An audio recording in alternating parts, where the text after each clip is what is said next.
और रावत जी। माननीय अध्यक्ष जी, मैं आपकी आभारी हूं कि आपने भूमिदरी की समस्या, जिसने आज लगभग काफी उत्तराखंड के हिस्से को प्रभावित कर रखा है, उसमें बोलने का मुझे अवसर दिया। माननीय अध्यक्ष जी, भूमिदरी अधिकार मालिकाना हक हर व्यक्ति का अधिकार है।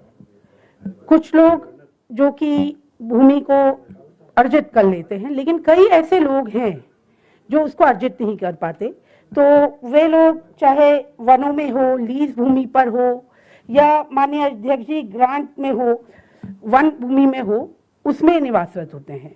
पहले की सरकारों ने जो है इन लोगों को, जब ये वर्षों तक रहते थे, तो उनको कि ये भूमिहीन ना कहलाएं, इनके पास भूमि का अधिकार हो, तो इनको भूमि का अधिकार दिया। लेकिन कई वर्षों से इसको नहीं प्राप्त कर पा रहे।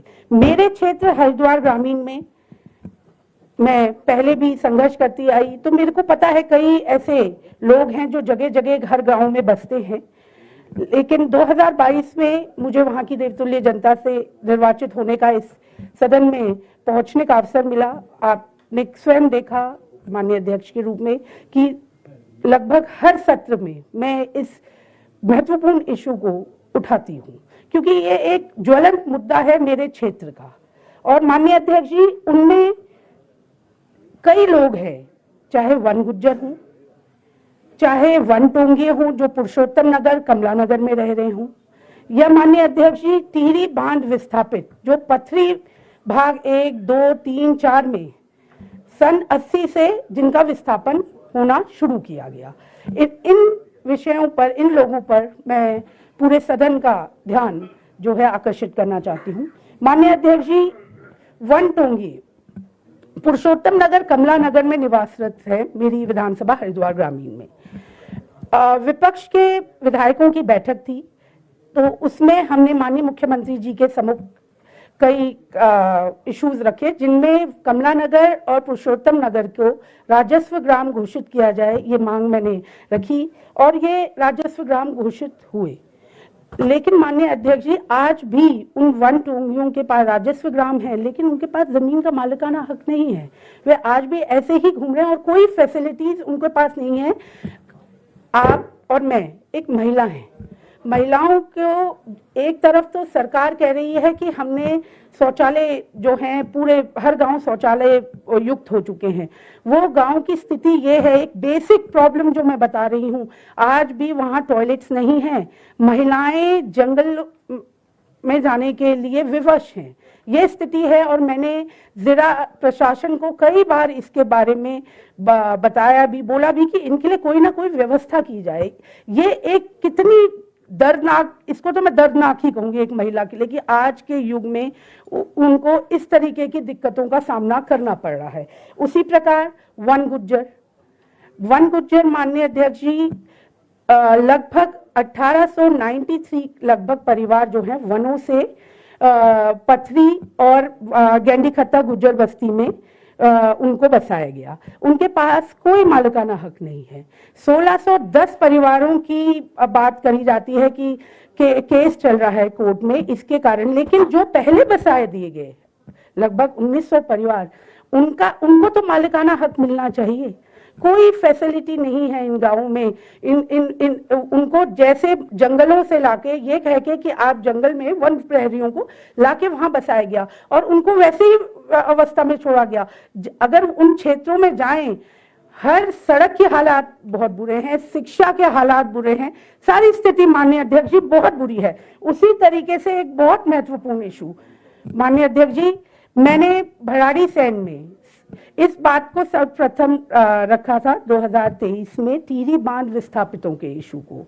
जिन लोगों ने राष्ट्र के लिए इतना बड़ा बलिदान दिया, आज से 44-45 वर्ष पूर्व, जिन्होंने राष्ट्र को बिजली मिल सके, रोशनी मिल सके, पानी मिल सके, इसके लिए इतना बड़ा बलिदान दिया, आज भी वे लोग बिना भूमि के, बिना मालिकाना हक के उन जगहों में रह रहे हैं, एक भूमिहीन व्यक्तियों के रूप में।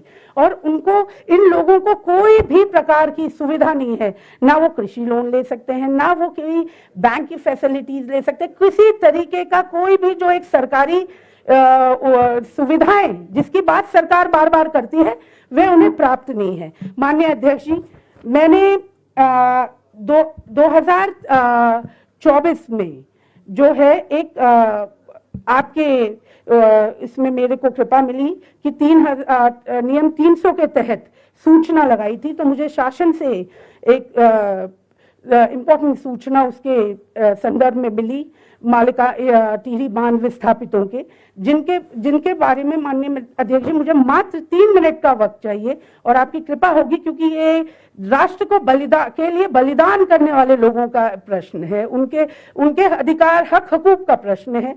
माननीय अध्यक्ष जी, भाग 1, भाग 2, भाग 3, भाग 4 में टिहरी से विस्थापन हुआ पथरी में, जिनमें से माननीय अध्यक्ष जी भाग 1 को जो है टिहरी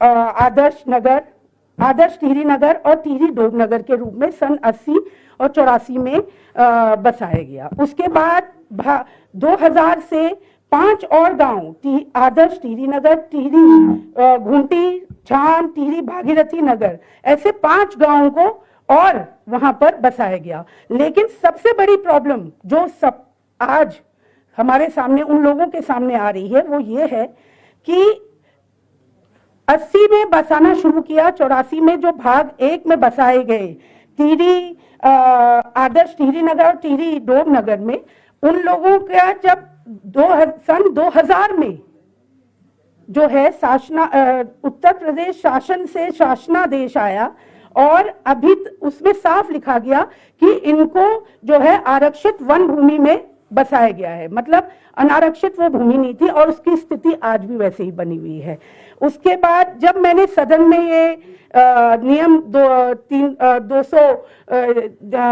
300 के तहत ये सूचना लगाई तो 2024 में ये बात सामने आई कि अधीक्षण अभियंता सिंचाई कार्य पुनर्वास मंडल ऋषिकेश देहरादून ने जो है एक पत्रावली भेजी संयुक्त सचिव सिंचाई उत्तराखंड शासन देहरादून को, करीबन 970.71 एकड़ वन भूमि जो है अभी तक उसको हमारी ही जो प्रशासन है उसी में वो फाइल घूम रही है भाग 1 की, तो कहां से वो आगे जाने का कार्य करेगा। माननीय अध्यक्ष, फिर माननीय अध्यक्ष 5 गांव और हैं जिनकी लगभग कुल 1083 हेक्टेयर भूमि, माननीय अध्यक्ष जी अभी तक उस भूमि को भी जो है वो भारत सरकार में जो है अभी तक भेजा नहीं गया। ये कार्य माननीय अध्यक्ष जी हम सदन में जब बोलते हैं, बात रखते हैं तो इस विश्वास से रखते हैं कि सरकार और जो प्रशासन है